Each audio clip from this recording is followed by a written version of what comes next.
সংখ্যালঘু পরিবারের উপর হামলায় এখন পর্যন্ত ৮৮ মামলা নোট করা হয়েছে এবং ৭০ জনকে অ্যারেস্ট করা হয়েছে। এটা হচ্ছে সরকারি হিসাব। এখন আমাকে বলেন, এমন অনেক জায়গায় আছে যেখানে সংখ্যালঘুদের উপর হামলা হয়েছে কিন্তু মামলা করতেই পারেনি। এমন অনেক জায়গায় আছে সংখ্যালঘুর উপর হামলা হয়েছে সেখানে মামলা পুলিশ নেয়নি। এমন অনেক জায়গায় এমন হামলা হয়েছে যেখানে সংখ্যালঘুরা দ্বিতীয়বার হামলার ভয়ে স্থানীয়ভাবে হয়তো মীমাংসা করছে কিংবা মীমাংসা করে কিন্তু মামলা করতে যায়নি। আর যখনই মিডিয়াতে আসে সংখ্যালঘুদের উপর হামলা হচ্ছে, তখনই এই মেধাবী নামের গবাদি পশুগুলো বলে তাদের আন্দোলনকে ব্যাহত করার জন্য সংখ্যালঘুদের উপর হামলা হচ্ছে এই প্রপাগান্ডা আওয়ামী লীগ নাকি প্রচার করে। আজকে প্রধান উপদেষ্টার প্রেস সচিব নিজেই স্বীকার করলেন যে এখন পর্যন্ত সংখ্যালঘুদের উপর হামলায় ৮৮টি মামলা নেওয়া হয়েছে এবং ৭০ জনকে অ্যারেস্ট করা হয়েছে। তারপরেও কি বলবেন সংখ্যালঘুদের উপর হামলা হয়নি?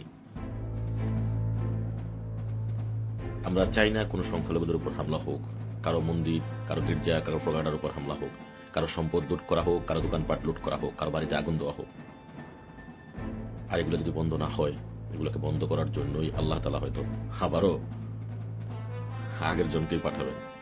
অতএব যদি আগের জনকে ভয় পান, আগের জনকে যদি পছন্দ না হয়, আগের শাসনামলকে যদি পছন্দ না হয়, তাহলে আল্লাহ তাআলা যাতে আগের শাসনামলকে নিয়ে আসেন, এই জন্য কিছু ভালো কাজ করেন। যদি ভালো কাজ না করেন, এই ধরনের হামলা মামলা অব্যাহত থাকে, তাহলে আবার আগের সরকারই ফিরে আসবে। কারণ আল্লাহ তাআলা সবসময় মজলুমের পক্ষেই থাকেন।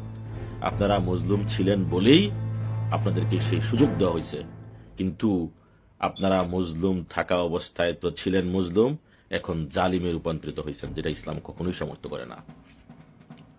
কারণ ইসলাম অতটুকুই পর্যন্ত বলে যে আপনি গতকাল মজলুম ছিলেন বলে আজকে জালিম হইতে পারেন না। আমরা দেখতে পাচ্ছি সারা বাংলাদেশে জালিমের সংখ্যা অনেক বেড়ে গেছে। দেখতে পাচ্ছি গত ১৬ বছরে কেউ ১০ লাখ ২০ লাখ টাকা লয়ে গড়তে বাড়িতে ভয় পাইত না, কারো বাসায় টাকা রাখতে কেউ ভয় পাইত না, কেউ ব্যাংকে টাকা নিয়ে জমা দেওয়া উঠে নিয়ে আসাতে ভয় পাইত না। কিন্তু আমরা এখন কি দেখতে পাচ্ছি, একজন রিস্কাওয়ালা রাত ৮টা বাজে বাসায় ফিরলে তার পকেটে টাকা নিয়ে সে ফিরতে পারে না। একজন ব্যবসায়ী তার সন্ধ্যা হলেই টাকা নিয়ে সে বাসায় কিভাবে ফিরবে সেই চিন্তায় অস্থির থাকে। ব্যবসায়ী প্রতিনিধিরা যখন দোকানে দোকানে কালেকশন করতে যায়, সকালে বাইর হওয়ার পূর্বে ১০০বার চিন্তা করে আজকে আমি কালেকশন করে বাসায় ফিরতে পারবো কিনা। এই জিনিসগুলো ইদানিং অনেক বেড়ে যাচ্ছে। আশা করি বর্তমান সরকার এই বিষয়গুলোর দিকে নজর দিবেন। ভালো থাকবেন। আল্লাহ হাফেজ।